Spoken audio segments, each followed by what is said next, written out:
Dear student, again we are with this video. In this video we will discuss about the present tense. First part of the present tense, simple present tense or present indefinite tense. Present indefinite tense is also called simple present tense. Simple word is very common for you. In simple present tense, the first form of the verb is used. Always we use the first form of the verb in simple present tense. Sentences are of many kinds. You might have learned in your previous class. Assertive sentence. What is assertive sentence?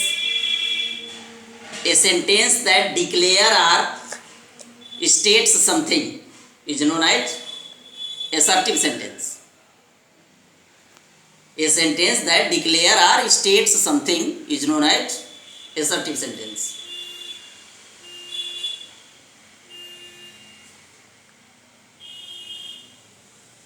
Declaration or statement are of two types, either affirmative or negative. So many times students are in confusion to understand what is assertive and what is affirmative. Clearly, affirmative and negative both are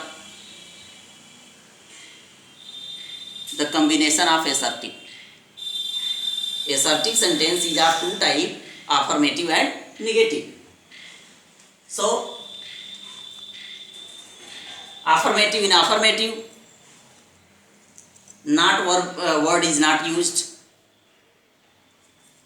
In negative, not is included. That is a very simple way in order to identify this. In simple present tense, first form of the verb is used. You have learnt it. With singular number subject, with singular number third person subject, es or es is added in the first form of the verb. So many times with singular number third person subject, es or es is added in the first form of the verb. But with the plural number subject, first person and second person subject, we do not use es or es with the first form of the verb. We use only the root form of the verb, means first form of the verb. Many times students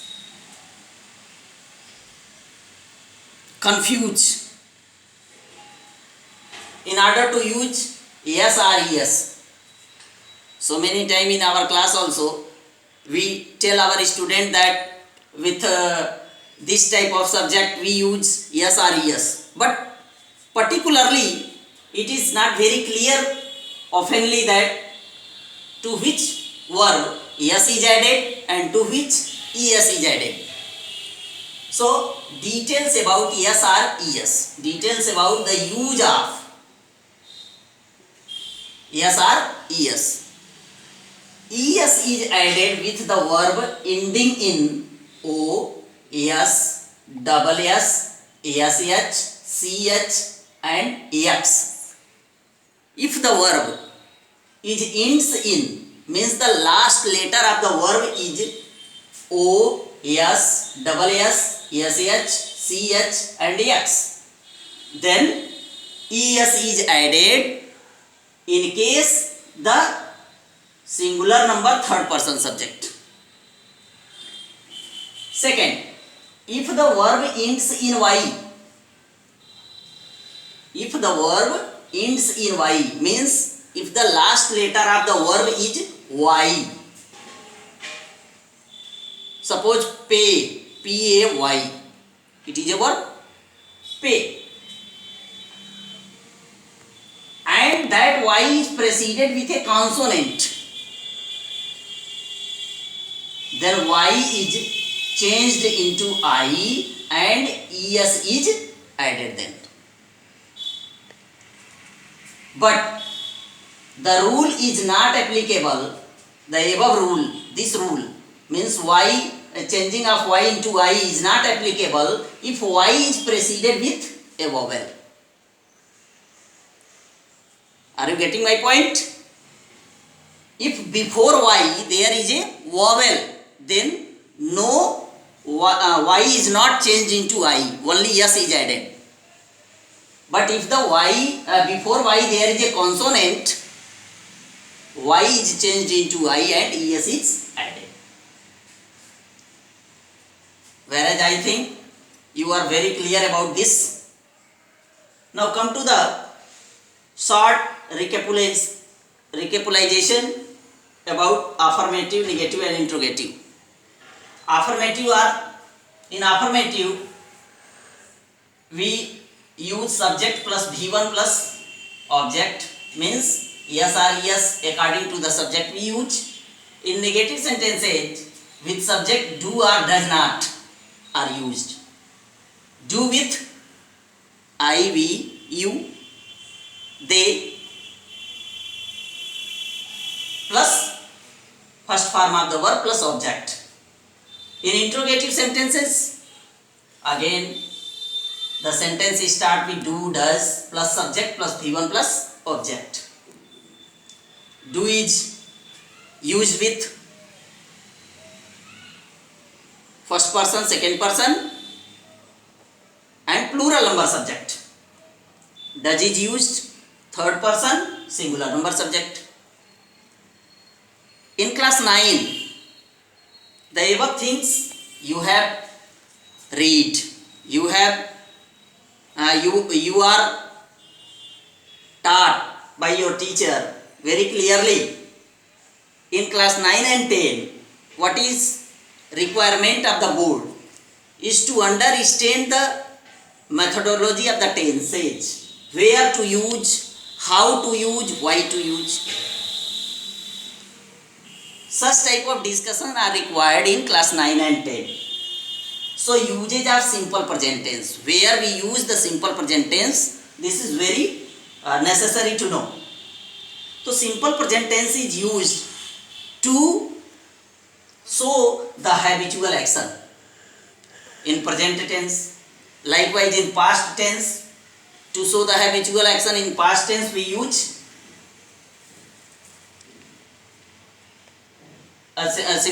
simple past.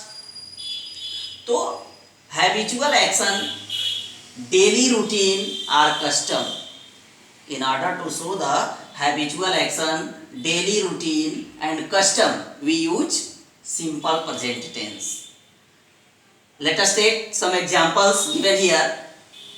My father always reaches the office in time. My father always reaches.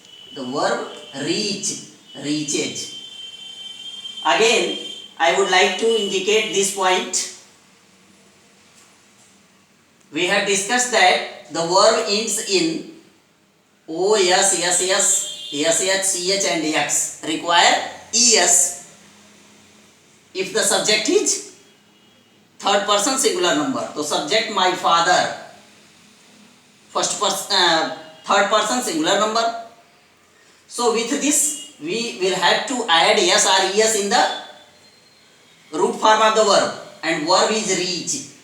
Reach, last letter of this is CH, that's why ES is added here. My father always reaches the office in time. This is the daily routine of my father. Muslim bury their dead. Muslim bury their dead. This is the custom. Likewise, Hindu cremate their dead. Next, he gets up at 4 a.m. daily. This is the habitual action. He gets up at 4 a.m. daily. So, in order to depict the habitual action, daily routine and custom, we use simple present tense. We use simple present tense to show scientific facts also. Scientific facts, you may know, water freezes at 0 degrees centigrade.